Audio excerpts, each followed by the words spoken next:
Well, welcome to another episode of Break Away from the Rat Race. And today I have the pleasure of speaking with Brandon Schwab. He's in a very interesting space that I've always been interested about and intrigued by. And he's the CEO of Boutique Senior Living Fund and Shepherd Premier Senior Living. So Brandon works every day to change the senior living industry. He has been an entrepreneur since the age of 15, and he brings like 20 years of experience actually operating Shepherd Premier Senior Living, and since its founding in 2014. So it's been around for quite a while. And Brandon has a new model that he wants to share with us. I've always been interested in that from the real estate perspective, and then kind of how to partner with some operators out there. So I'm very happy to have you on the show, Brandon. Welcome. Excellent. Thank you. Thank you. So tell us a little bit more about kind of like, so you've been in that industry for a while, in senior living industry. And I think a lot of people, there's a lot of things out there that people don't know. So, I mean, I'm always confused about senior living, assisted living, nursing home, there's probably more that I don't know about, but can you kind of enlighten us about all these different categories and what the impact is? Yeah. So if you think about the industry has different pieces to it. So if you look at senior living, that is all of them, right? Mm-hmm. And then under all of that, then they have different classes in there that describe different pieces of it that kind of help give you an idea of aging. And as you are able to get older and have to have extra help, it is able to end up just going up. And so and up. So I think the first phase in all this would be active adult. That's a 55 area and over. And then once you kind of age out of that, you would go to an independent type of living that they are able to help you take care of food, but you are on your own, right? Okay. Yeah. When you qualify for assisted living is going to be when you need help with 2 activities and you have to have help with those, right? Okay. That you cannot do those on your own. Okay. And that's the area that I have been focusing on for about 8 years. Okay. And once you get past assisted living, there is a couple other pieces to it that I don't do as much, but when you get infected with all timers, that is going to be an other piece, that there are going to be places that only care for folks that are pretty advanced with that. Yeah. And a nursing home is kind of the end of the road. That is when you are going to go there when you basically don't have any of your own funds left. Yeah. And you're going to go there when they're going to take care of you. However, I'll tell you, that's not a very good place to be. If I can tell anyone, if you are able to do anything to help it, is to if you can, don't turn old. And if you do, have tons of funds to get awesome care. Because if you don't, the final ending place isn't a very good place to go. Mm-hmm. So that's the overview of all of that. Yep. Yeah. And I think in terms of operation, I think assisted living. So if we're talking about like fairly small kind of like, I mean, you can have obviously bigger operations, but the space that you're in right now, what are some of the size of facilities that you operate and fund? Sure. So when I first got exposed to this industry, I was in a building that had about 200 plus people in it, right? Wow. It had an odor to it. I hated the atmosphere. I hated people were asking for help over and over. And I just hated the odor. I was like, ugh, like get it off of me. Well, I found out that the odor was happening because people did not get awesome care. They didn't get good care because the caregivers that are in there were able to take care of 20 to 30 people. So that's one of the things I figured out quickly is if you don't offer good care, that's because the owners of it are trying to cut expenses, and they are doing it where they're cutting the expense of their highest cost, which is going to be offering care. Yeah. And our family member had a really bad experience there. Like, they didn't offer very good care. We pulled the pull cord button to get help, and it took them like 25. I had to end up having to go out there to talk to them to get all of them to come in to help him. And it was just a terrible first experience of the overall industry. So that's what I would consider the traditional type option today, that I think if anyone thinks of the overall industry, I think people would think of that, right? Yeah. Fast forward 10 years later, I was down in Florida, and I got exposed to a 5-person home in a actual home. So I don't use the F word to describe it. I call it a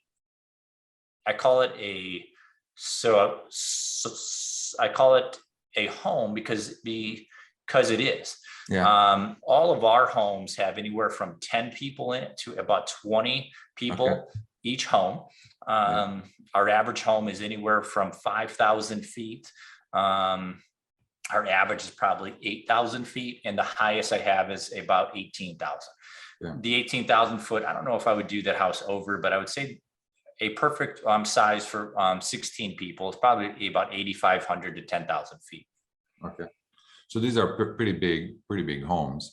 When I was looking at at that space before, my idea is that I would partner up with someone that would handle the operations, and then I would provide the real estate and rent it to them. I would basically, depending on what level you're at, assisted living, or we were looking more at assisted living kind of situation.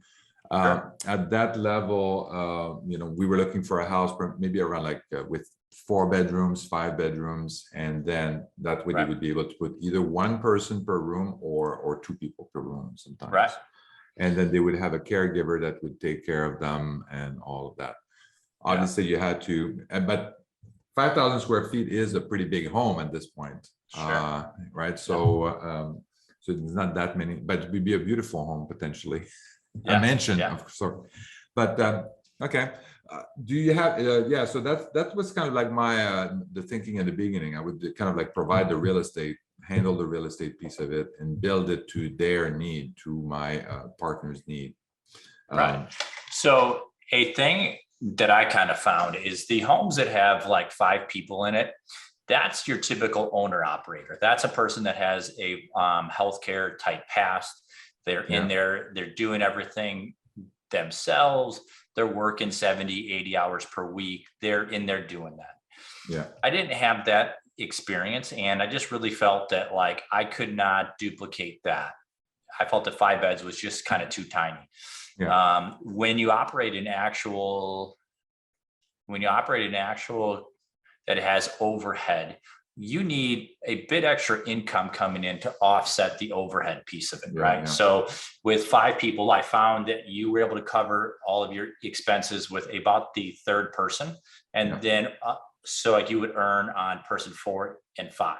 Okay. When you go up to 10 beds, you can cover your expenses with 6 people, and then you were able to earn on 4 people. So I really just felt that there are people out there that have homes that are 5 to 8. I decided quickly that isn't for us.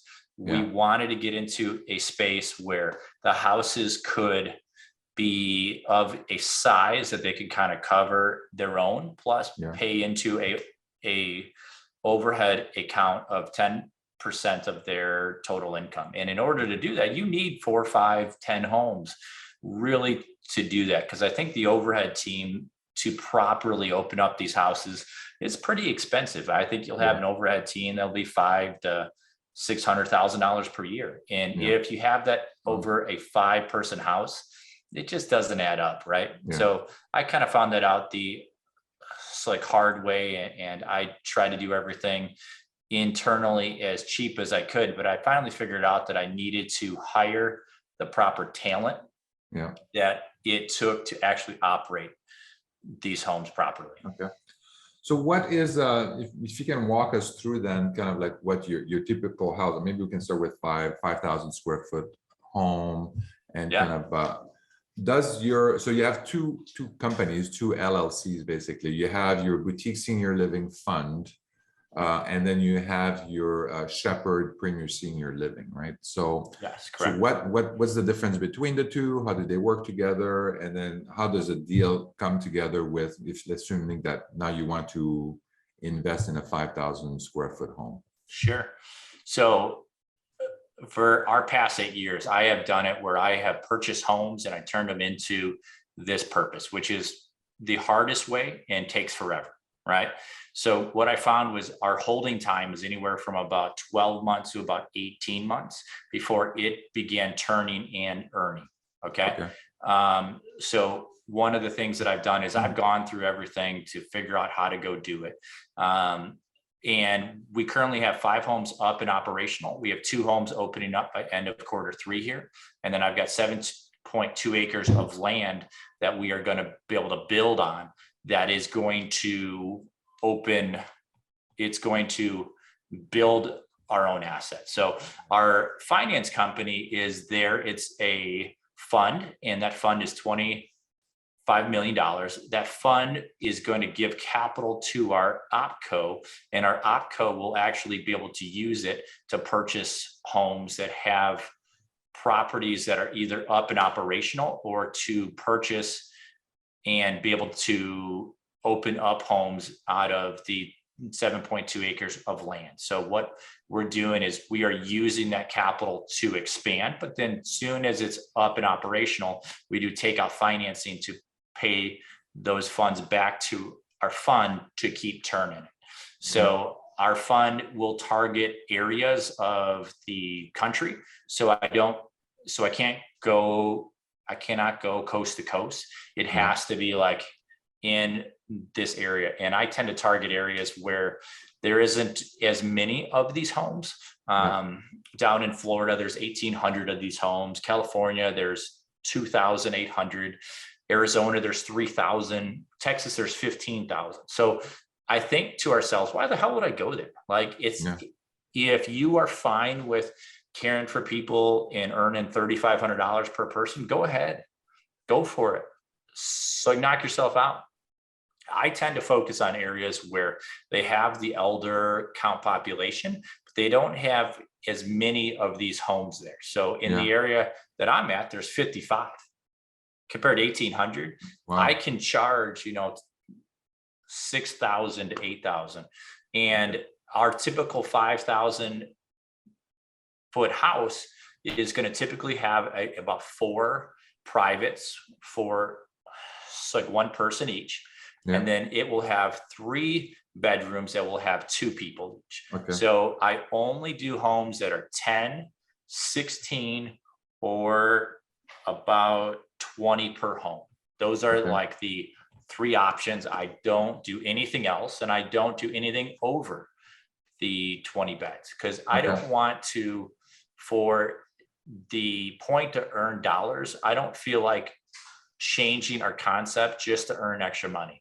We are doing this to how it ought to be, but our aim is to open up hundreds of these homes, thousands of these homes that I can get there by doing a whole ton of the homes and only having 10 to about 20 people per home. I feel that if you go beyond 20, you really are going to lose that home feel. And that's critical for us. We aren't going to ever do that, where there's a bunch of the other operators that own these big 100 to 200 type places. They did that to earn extra money. And what happens is, as you get too big, you kind of forget why you're doing it, and you just chase in earning money. And we are very purposeful to do what is right. And we feel that everything else will follow afterwards, right? But it's a very different product, definitely, that you offer. I mean, it's a single family home. It's a big home. You can probably, I mean, these people are mobile. I mean, they can walk around or in a neighborhood and all that kind of stuff. So we typically build them where they can go outside, but they would have to go outside with a person in the house. Okay. So, I mean, all of the homes that I have is going to be AL care plus AL plus, where they're entering the phase for all timers, but it hasn't fully kicked in yet. Okay. And that's kind of who we typically take care of. I think the average person that's in our home is 80 to 85 years old. Female counts for about 90% of them.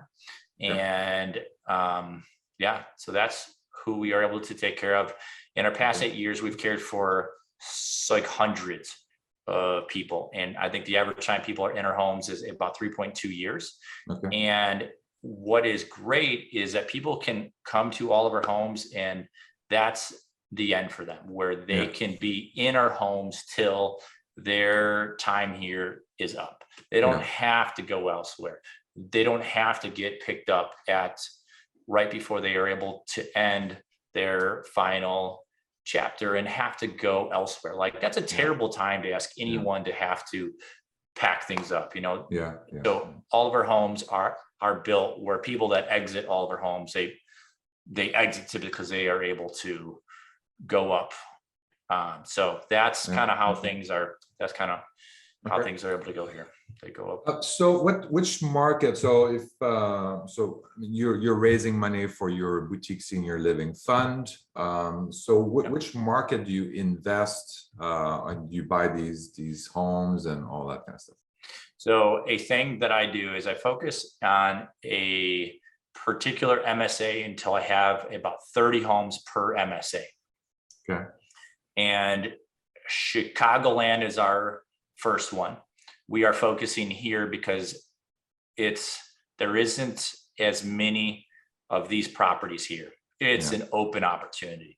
We can go open up homes and be the only person out here doing it, right? Oh, wow. That's a huge opportunity. After Chicagoland, we'll probably either go down to Indy. We've got a handful of other MSAs, but they're all in areas where it's typically colder, where I feel like the elderly think, or that people think that the elderly go where it is warm, but I would argue with them. But after that, they also go where their grandkids are at too. So they keep close to their own kids too. So I focus and keep as close as possible to those kids and help them. So. Okay. Sounds good. And then the acquisition process, is that the ops group that decide we need to go and we're ready for another house or something like that? Or did they acquire the house, or did they rent the house from someone else? No. So our ops team, I am in charge of that piece of it for our ops team. That's probably the only piece that I actually do for the ops team. I was able to exit the day-to-day operations back in August of 2021. And then I really only focus on being able to purchase homes, funds, capital, all of that for all that. And then I tend to buy in areas where we have other homes at, just so it can be as efficient as possible. So I'm taking a 200-bed efficient operation and I'm cutting it up. So I'm basically making it very inefficient. So the only way that I can add those back is I can keep them close to each other, as close as possible. I've got 3 properties here currently that are about 5 to 10 minutes from each other that are close to a hospital, right? I tend to pick areas that have a household income of over $80,000. And then I also target areas where the population percentage over 65 is over 10 to 12%. Okay. And then you would acquire these properties, then you would do the rehab to fit your needs as an assisted living? So I have been doing that for our past 8 years. As I told you briefly, probably before the call, we also bought 7.2 acres of land that is next to 5,500 homes that are all 55 plus. So that's active adult. And as I just told you, I tend to target towns that have a population 65 older that are 10 to 12%, right? This town that I have is over 30% 65 or older. So we are also entertaining building our own homes. We are also doing other things where we would, if a competitor is in an area and have the type of asset that I would I would come in and help them exit, even if their occupancy is at 50%. So typically these properties are going to go up for sale and they would base it off of the income. Well, if it is an earning income, then you really are going to buy it just off of the asset, and we would purchase them as well. So that's easier because I could have cash flow up front and we could get that cash flow in and do takeout financing faster than the typical 12 to 18. So these are single family homes. Are they considered, like, because you're using them as assisted living, are they considered like a business? Do you get a commercial loan then at that point? Yeah. So when they are up and operational, they would be considered you would pull a business commercial loan. Yes, because they would use an income-based appraisal, and the income-based appraisal is going to take the annual NOI divided by the industry cap rate, and our industry cap rate goes anywhere from 6 up to 10%. Wow. So you could take technically a single family home and then you do your rehab, and then all of a sudden your valuation goes from here to there, and then you refi at the commercial. Okay, wow. Yeah. So a thing that I find is I'll typically put about like $1 million into each house on average, up to about 1.2 kind of average. The highest I put in is over 3 million. I would not do that one over though. And when it's done, that's the acquisition. That's acquisition or acquisition and renovation. No, that's the acquisition and. So typically I'll buy for 500, but then I'll put $500,000 into it. Oh, wow. We don't cut corners at all. And in fact, if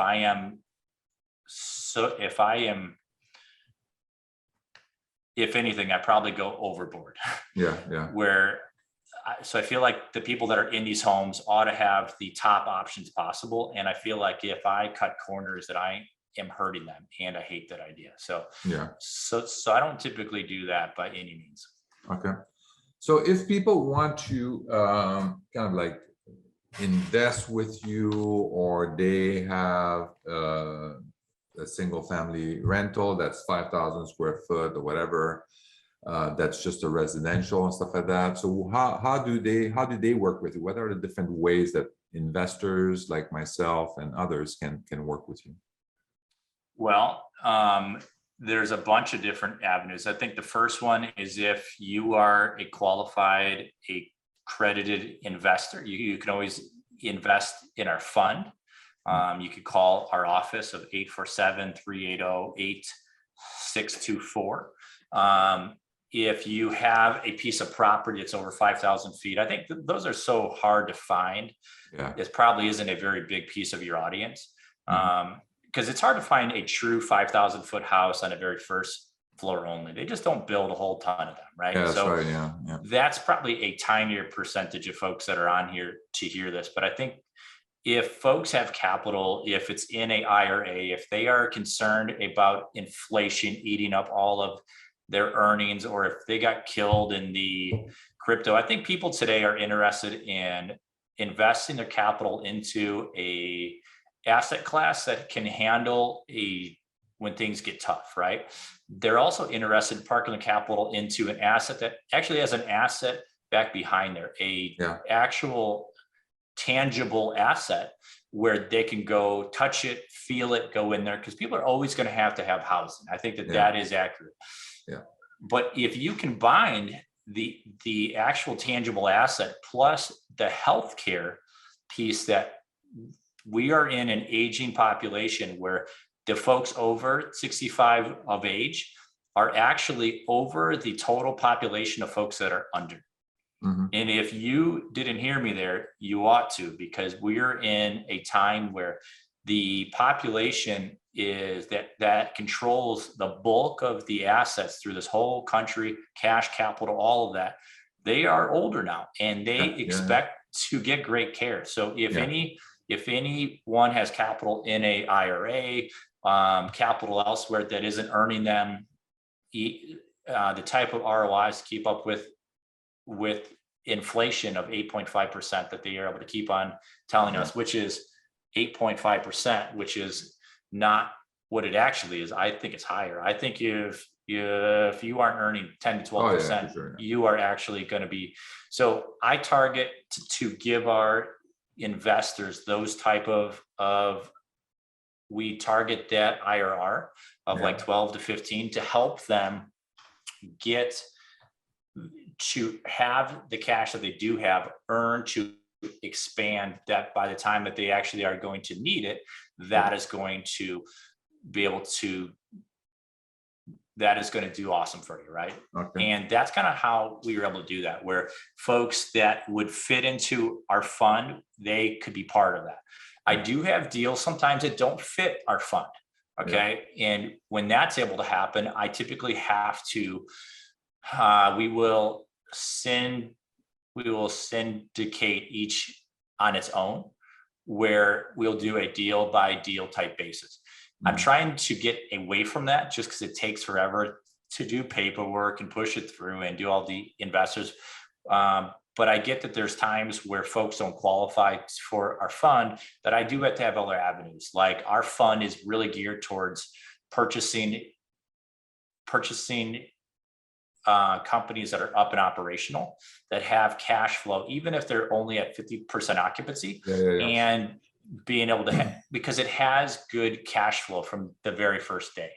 Where when I find deals that are awesome deals, I'm actually in a house right now that's 13,000 feet. I just closed on it this past week, Tuesday, but I'm in it because what I found is when I have a huge empty house, our insurance is bonkers. It's like $1,500 per month.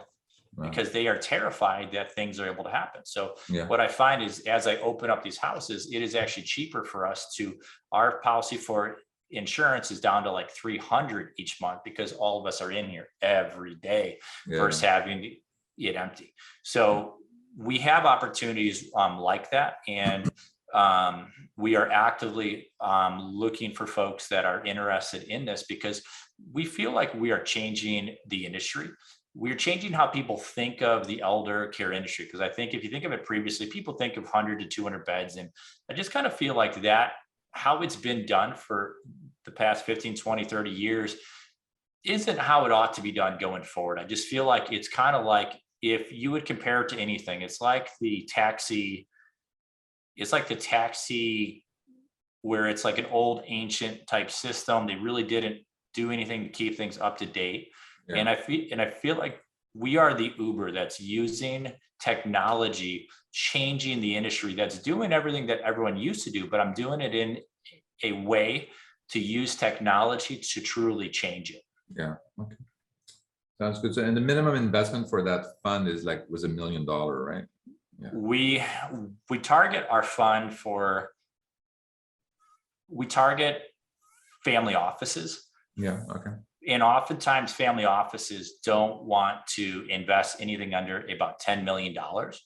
And when I first began calling on them, I was like, why aren't they talking to me? Well, so I was only asking for $200,000 or $500,000. These guys don't do anything if it's under about $10 million, because the time and effort it is able to take. So that's ideally who I am interested in. This country has 6,000 family offices that have capital galore.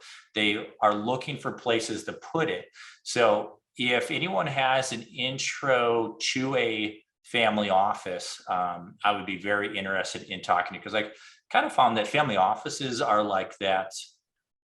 I don't know how to describe it any better than like it's like a giant fortress with like an 80-foot tall that you just can't get in if you don't have a person on the inside to go, hey, did you hear this guy? So on this podcast, I think he's onto something. Like to have the opportunity to invest in Uber before Uber turned into Uber would be huge. And these family offices would be totally interested.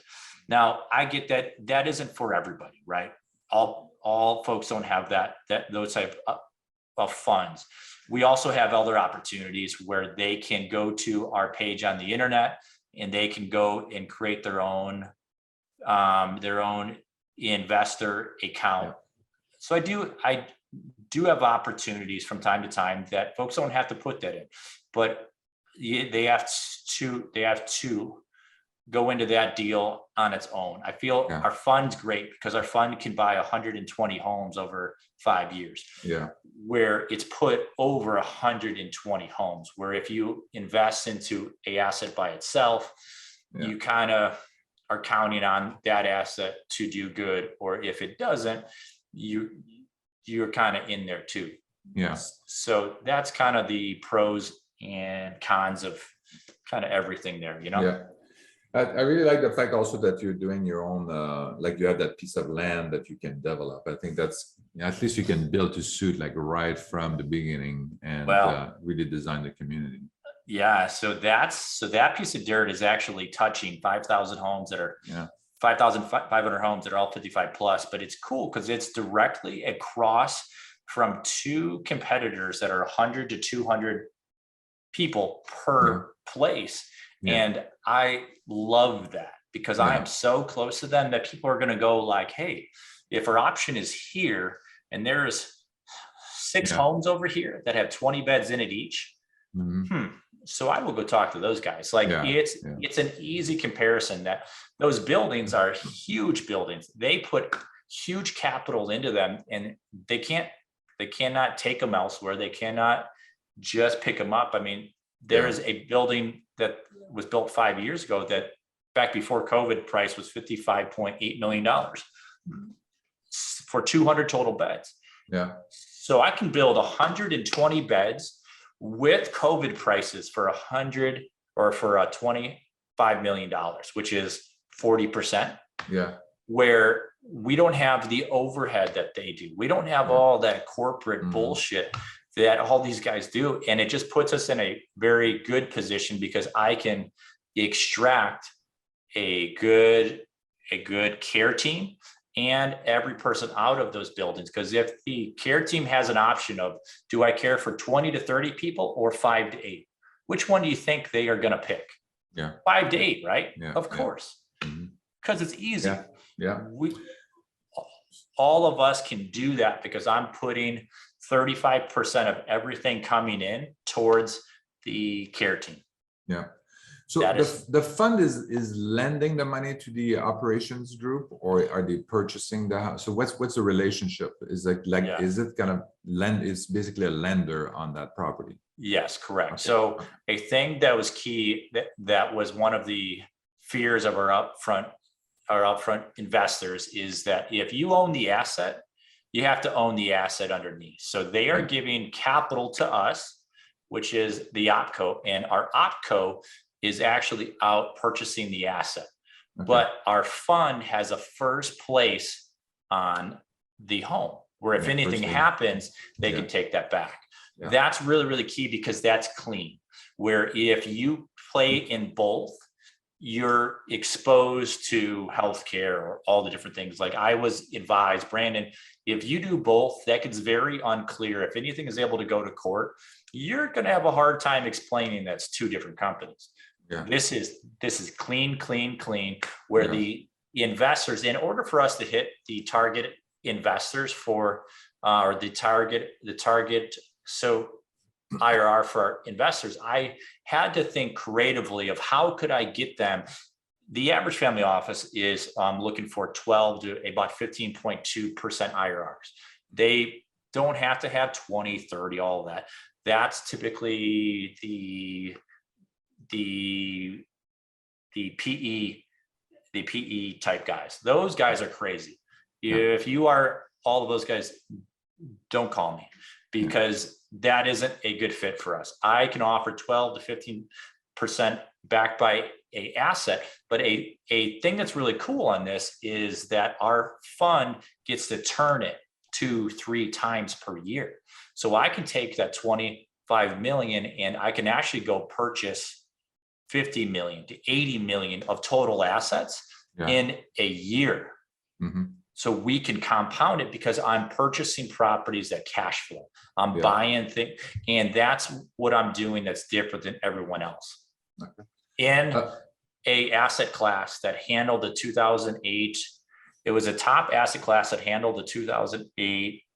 I have a study of the IRRs given to investors from 2005 to 2015, a 10-year period, because I asked, how does this asset class handle when things get tough? The 2008 crash told us that's how things are able to handle. And this was the top performing asset class, offering investors an average of over 14% compared to apartments, office, all these other top asset classes that I feel like everyone talks on today.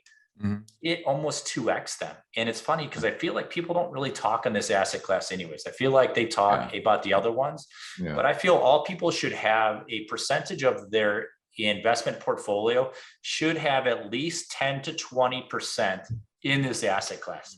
Even if it isn't in ours, find out how to get into it, because this is such a good asset class that's going to help you be able to balance things when they crash. If you think that typically crashes happen every 10 years, so we're basically 4 years overdue from the 2008,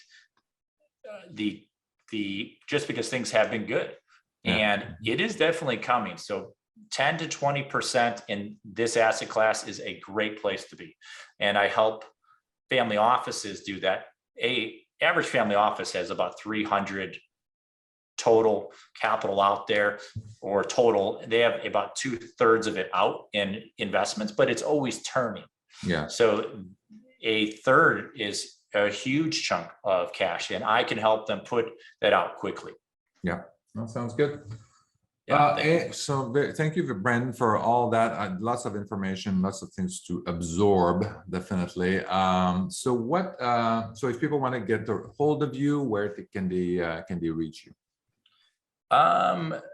You can always call our office. We are kind of old fashioned, where that's probably the easiest way to get us. Where if you call our office, I was able to hire a EA Victoria about 6 months ago, and that's awesome that I was able to do that. To call to talk to her first, find a time to talk with me. The office phone number is 847-380-8624. That's probably the easiest way. I think you can go on the page on the internet. I'll throw that in the chat column, which is just you can just send it to me after the thing, and I'll add it to the notes.